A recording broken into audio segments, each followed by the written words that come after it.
పాంచజన్యము అంటే ఏమిటి? పాంచజన్యము శ్రీకృష్ణుని శంఖము పేరు. ధర్మరాజు పాండవులలో అగ్రజుడు, ధర్మపుత్రుడు, యుధిష్ఠిరుడు అని ఆయనకు నామాంతరములు. ఆయన చేతిలోని శంఖమునకు అనంత విజయ అని పేరు. అంటే అంతులేని భటులను జయించేదని అర్థము.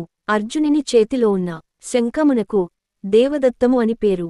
భీముని శంఖము పౌండ్రము, నకులుని శంఖము సుఘోషము అని పేరు. సహదేవుని శంఖము పేరు మణిపుష్పకము అని పేరు. కురుక్షేత్ర యుద్ధములో అందరూ తమ తమ శంఖములను పూరించినారు. ఐదుగురి చేతులలో 5 శంఖాలు. శ్రీకృష్ణ పరమాత్మ ఆరవవాడు. ఆయన శంఖము పాంచజన్యము.